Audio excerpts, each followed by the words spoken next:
What's going on, guys? This is Rob. If you guys enjoy my content, make sure you hit the subscribe button and make sure you hit that little bell so you never miss out on my sexy voice.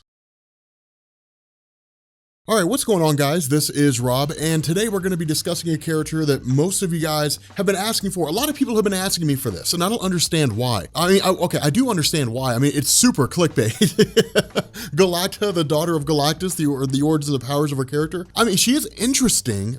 She's interesting, and you guys understand as we go through it, but she's definitely a character I would love to see come back, if that makes any sense. I'd love to see Galacta, expanded on within the realm of Marvel Comics. Something else that I'm also thinking about doing too, and leave a comment, let me know what you guys think about this. I'm thinking about alternating. So we'll do Origins of Powers, and then Omega Beyond Omega level, and then How to Kill Superheroes. I think we'll rotate those in weekly intervals. So Omega Beyond Omega level 1 week, and then, Origins of Powers the next week, and then How to Kill Superheroes the week after that. I think we're gonna go through and kind of give that a shot and sort of see how that does. The fact remains here, you guys didn't come here to hear me rant about a schedule. You guys came here to learn about Galacta. So, like a lot of the characters that we do when we do Origins and Powers, we really focus on how the character was made, as well as the in-comic book origins. So in truth, we'll kind of start with the real life creation of her character. So in 2009, Marvel did something that was actually pretty cool and pretty out of the ordinary, in that they allowed several of their assistant editors to pitch stories either involving obscure characters that weren't being used in their books at the time, or characters that the assistant editors had basically created. And so they took all these stories and published them in a 2-issue anthology series called Marvel Assistant Size Spectacular. And it was in the second issue of this series that Galacta made her debut in a story written by Adam Warren. And following the release of the second issue of this series, Marvel held a vote to determine which character featured was the most popular, which Galacta won, leading to her getting her own brief digital-only miniseries. For those of you guys who don't know, while Marvel does release,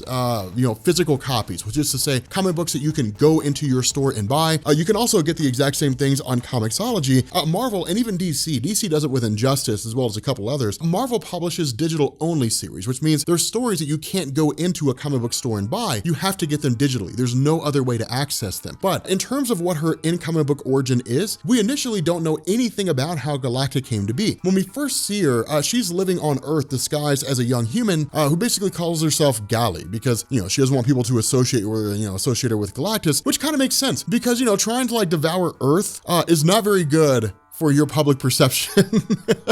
Imagine that conversation. Hey, what's your name? Galacta. Wow, that sounds an awful lot like Galactus. Yeah, I'm his daughter.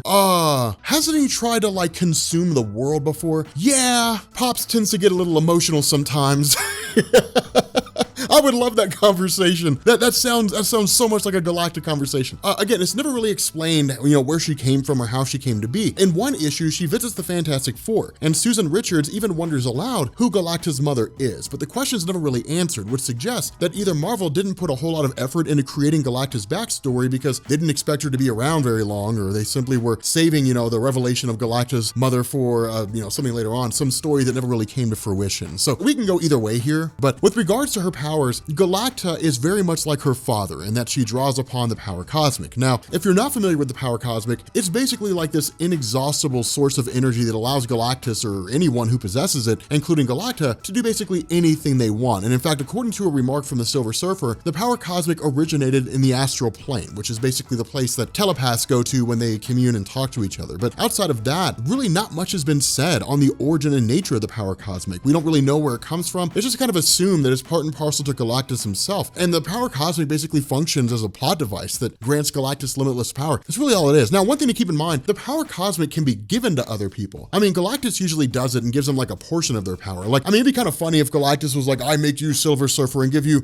half the power cosmic of myself, so you're equally as powerful as me. It'd be kind of funny. But usually the heralds get some sort of, aspect of the power cosmic that's designed to complement their powers, more or less. Or if they have no powers, to give them powers to serve a particular purpose. Like the Silver Surfer was just a regular being until he was made the Silver Surfer, and then he had the ability to surf the spaceways, every pun intended, and then, basically serve that purpose was the whole idea behind it. But what this essentially means is that because of her limited number of appearances, we haven't really seen Galacta put her powers on display. And so we can surmise that she can basically do everything Galactus can do, which, as I said earlier, it's pretty much everything, but specifically includes invulnerability and matter manipulation and energy and time manipulation and, telepathy and telekinesis, cosmic awareness, meaning she knows everything that's going on in the cosmos at the same time, and the ability to siphon the life energy of organisms and even entire planets. However, even though she possesses basically the same powers as her father, as Galactus, she admits that her powers are not on the same level as her father. So she is effectively a less powerful version of Galactus. Now, also like her father, Galactus is plagued by an almost insatiable hunger that must be satisfied by consuming other beings and planets. But unlike Galactus,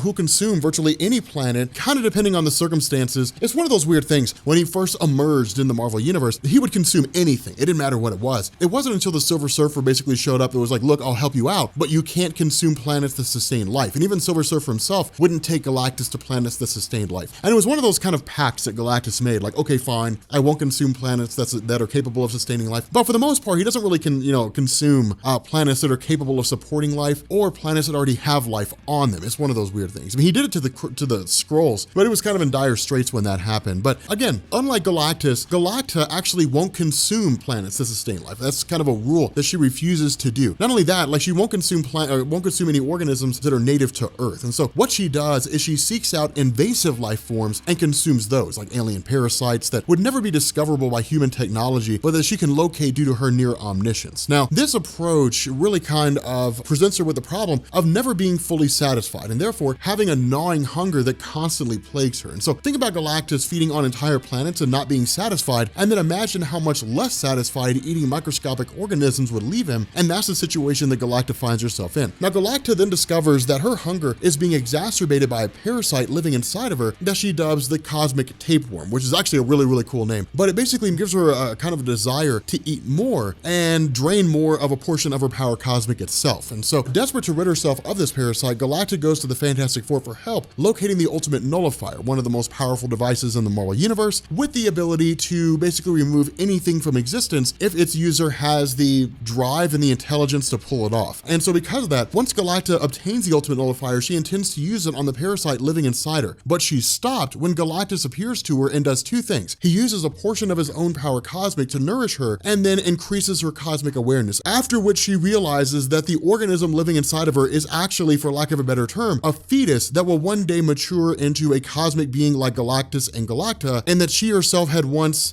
been a similar organism that spontaneously generated within Galactus himself. Did we just describe what I think we described? Did we just say Galacta was going to do what I think we just said she was going to do? Oh my God, no wonder this was canceled. Wow, why would they write this? Oh my God. In for a penny, in for a pound, we might as well keep going. That's crazy. But that's the last that we see of Galacta. We don't really learn anything about how she came into being until the very last panel that she appears in. Marvel!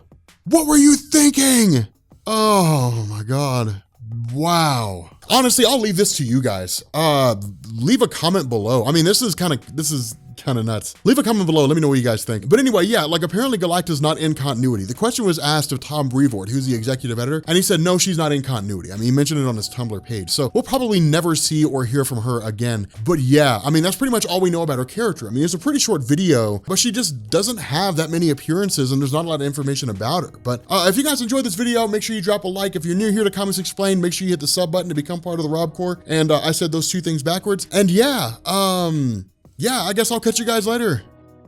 Peace.